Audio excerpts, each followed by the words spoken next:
पौष मास की संकष्टी चतुर्थी की आप सभी को बहुत बहुत शुभकामनाएं। भगवान गणपति की कृपा से आपके जीवन में आने वाली समस्त बाधाएं दूर हों, आपकी हर प्रकार की कामना पूर्ण हो। दोस्तों, आज है 18 दिसंबर 2024 और दिन है बुधवार का, और आज है पौष मास की संकष्टी चतुर्थी का व्रत। देखिए, आज का दिन बहुत ही शुभ है और बहुत ही श्रेष्ठ है, और आज भगवान गणपति की पूजा करने से दोगुना लाभ हमें प्राप्त होगा। ऐसा क्यों? क्योंकि आज है बुधवार का दिन, जो कि भगवान गणेश जी को समर्पित होता है, और संकष्टी चतुर्थी का भी व्रत है। तो अगर आप व्रत करते हैं, पूजा करते हैं, तो आपको इस व्रत का 2 गुना लाभ प्राप्त होने वाला है।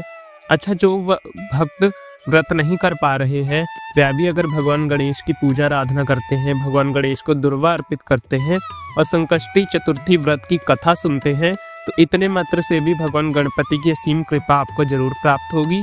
तो आज अगर आप व्रत नहीं भी कर पा रहे हैं, तो गणेश जी की पूजा सबके लिए अत्यंत आवश्यक है, क्योंकि भगवान गणपति प्रथम पूज्य देवता है और इनकी पूजा से सभी प्रकार की परेशानियों से मुक्ति मिल जाती है। इसमें कोई संचय नहीं है, तो चाहे बच्चे हों या बड़े, सबके लिए आज भगवान गणपति की पूजा करना अत्यंत ही आवश्यक है। अच्छा, देखिए, बच्चों के एग्जाम आने वाले हैं, तो बहुत ज़रूरी है कि भगवान गणपति को आप दुर्वा अर्पित कराएं।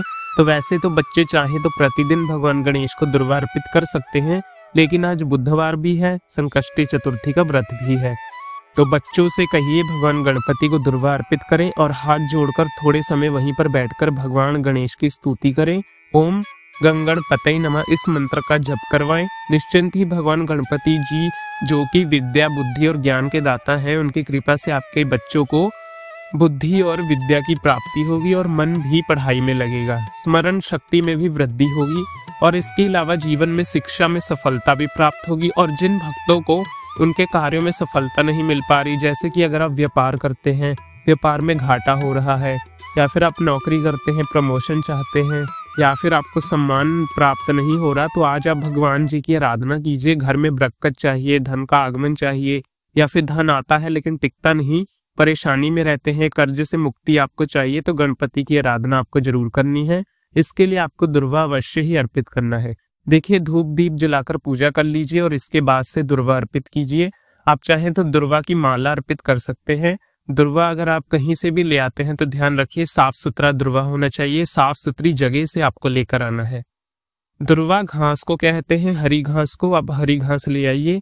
वैसे देखिए, पूजा में हमेशा ही आवश्यकता पड़ती है दुर्वा की, तो कोशिश कीजिए आप अपने घर के गमले में ही थोड़ा सा दुर्वा लगा लीजिए। इससे आपको पूजा करने में आसानी होगी, और प्रत्येक बुधवार को, या फिर संकष्टी चतुर्थी के दिन, या फिर किसी भी चतुर्थी के दिन, या फिर प्रतिदिन भी आप पूजा करते हैं, तो उस समय भगवान गणपति को दुर्वा अर्पित कर सकते हैं। आज की वीडियो में आप सुनने वाले हैं भगवान गणपति की संकष्टी चतुर्थी के व्रत की कथा और चंद्र उदय के शुभ मुहूर्त और पूजा विधि की संपूर्ण जानकारी। तो वीडियो को अंत तक जरूर देखिए, और साथ ही में कमेंट बॉक्स में जय श्री गणेशाय नमः अवश्य लिखें।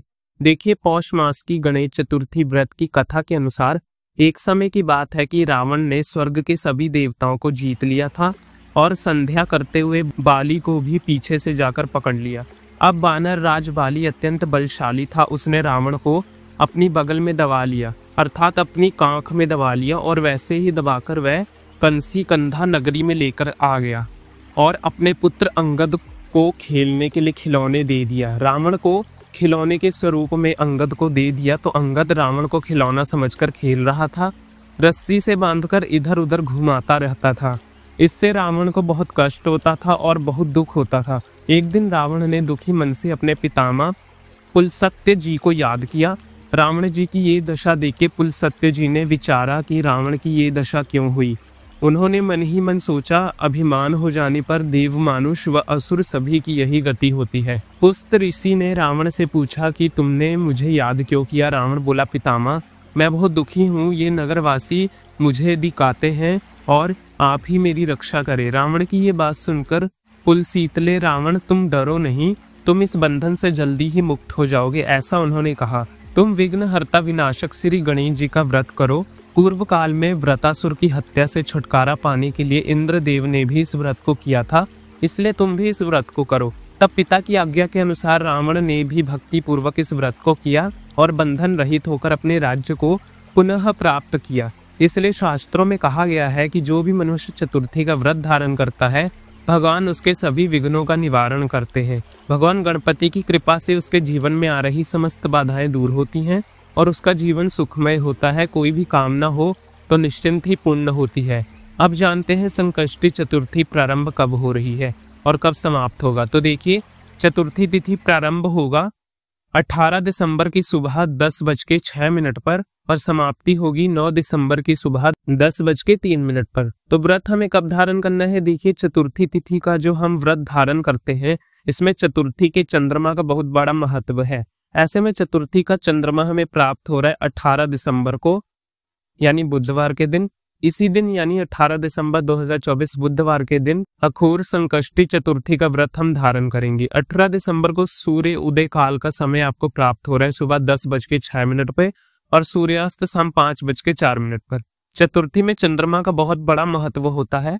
तो चंद्रमा का जो शुभ मुहूर्त होगा वह 18 दिसंबर की रात्रि 8:45 पर और इसी दिन ब्रह्म मुहूर्त का समय आपको प्राप्त होगा सुबह 5:30 से सुबह 6:19 तक।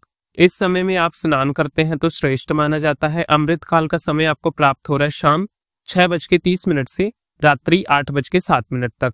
ये अमृत काल का समय है। इस समय में आप पूजा आराधना करते हैं, मंत्रों का जप करते हैं, कोई भी उपाय करते हैं तो उसका लाभ आपको जन्म जन्मांतरों तक प्राप्त होता है, जैसा कि इस काल के नाम से भी पता चलता है। अमृत काल अर्थात इस समय में कोई भी कार्य करते हैं तो उसका फल आपको अमृत के समान प्राप्त होता है। बुधवार का दिन है तो अभिजीत मुहूर्त आपको नहीं प्राप्त हो रहा। एक समय जिस समय में आपको कोई भी शुभ कार्य करना नहीं होता, जिसे हम राहु काल का समय कहते हैं, और राहु काल आपको प्राप्त हो रहा है दोपहर 12:33 से 1:40 तक। इस समय में कोई भी शुभ कार्य प्रारंभ नहीं करना चाहिए, लेकिन अगर आप पहले से कर रहे हैं तो बिल्कुल कर सकते हैं। बात करें पूजा विधि के बारे में तो देखिए, संकष्टी चतुर्थी के दिन आपको प्रातःकाल जल्दी उठना है। उठकर नित्य कर्मों से निर्वृत्त हो जाइए, फिर स्नान कर लीजिए और स्नान करने के बाद साफ स्वच्छ वस्त्र धारण कर ले। फिर भगवान देव को जल दीजिए और उसके बाद घर के मंदिर में विधि विधान से भगवान गणेश जी की और सभी देवताओं की पूजा कर लीजिए। आप चाहें तो अलग से चौकी लगाकर भी गणपति जी की पूजा कर सकते हैं, या फिर घर के मंदिर में जो गणेश जी विराजमान है उन्हीं की वहीं पर विधि विधान से पूजा कर सकते हैं। अगर आप व्रत धारण करते हैं तो व्रत का संकल्प ले लीजिए, फिर आपको पूजा करनी है।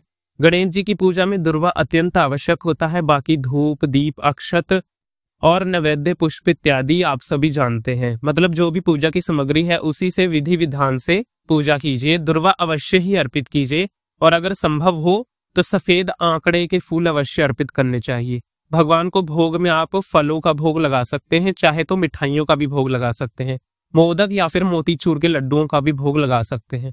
इसके अलावा भगवान गणपति को गुड़ और घी का भोग लगाते हैं, मतलब गाय का घी और गुड़ भोग लगाकर और भगवान गणपति से अपने मन की कामना की पूर्ति के लिए प्रार्थना करते हैं। निश्चिंत ही भगवान गणपति आपकी हर मनोकामना को पूर्ण करेंगे। गणेश जी के मंत्रों का जप करना चाहिए। ओम गणपतये नमः या फिर ओम श्री गणेशाय नमः या गणेश चालीसा का पाठ भी करना चाहिए। इसके अलावा गणेश अर्थात शीश का पाठ कर सकते हैं। अपनी इच्छा के अनुसार जो भी भक्त अपनी कामना के अनुसार आप मंत्र का जप कर सकते हैं। जैसा कि आपको अगर संतान प्राप्ति की कामना है तो संतान गणपति स्तोत्र का पाठ कर सकते हैं, या फिर अगर आपको विद्या की इच्छा है, ज्ञान की प्राप्ति की इच्छा है तो आपको गणेश अथर्व शेष का पाठ करना चाहिए। अगर आप चौतरफा संकटों में घिरे हुए हैं, किसी भी परेशानी में है, तो परेशानी से बाहर निकलने का रास्ता नहीं मिल रहा, तो संकट नाशन गणेश स्तोत्र का पाठ करना चाहिए। इससे किसी भी प्रकार की कामना हो आपकी पूर्ण हो जाती है और समस्त प्रकार के संकटों से आपको मुक्ति मिल जाती है। और फिर पूजा पूर्ण करने के बाद मंत्रों का जप करने के बाद संकष्टी चतुर्थी व्रत की कथा पढ़नी चाहिए या सुननी चाहिए। गणेश जी की आरती उतारे, फिर शाम की भी पूजा की जाती है।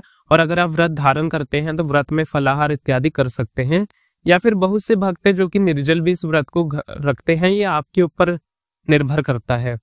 पहली बार से उसी प्रकार से प्रत्येक बार आपको व्रत धारण करना है जिस प्रकार से आप पहले से कर रहे हैं। फिर शाम को चंद्रमा को अर्घ्य देते समय चंद्र उदय के बाद अब आप चंद्रमा को अर्घ्य देते हैं, तभी आपका व्रत पूर्ण माना जाता है। इसके बाद आप मीठा भोजन कर सकते हैं। मतलब जैसे भी आपने व्रत को शुरू किया है, अगर आप सेंधा नमक खाते हैं तो सेंधा नमक भी खा सकते हैं। वैसे संकष्टी चतुर्थी के व्रत में मीठा ही खाया जाता है, मतलब मीठा भोजन ही मतलब करना होता है। जैसे भी व्रत करना चाहे आप कर सकते हैं। आपकी शारीरिक क्षमता के अनुसार ही आप व्रत रख सकते हैं। तो उम्मीद करता हूँ कि आपके लिए वीडियो उपयोगी हुई। तो मिलते हैं आपसे अगली कथा में। शाम तक हमारे चैनल पे चौथ माता की कथा भी अपलोड हो जाएगी, उसे देखना ना भूलें। और हमारे चैनल पे नित्य प्रतिदिन पौष मास की कथा भी चल रही है। यदि आपने उसे अभी तक नहीं सुना है तो नीचे उसका लिंक दे दिया जाएगा। पौष मास की कथा भी अवश्य सुने। तब तक के लिए जय श्री गणेशाय नमः।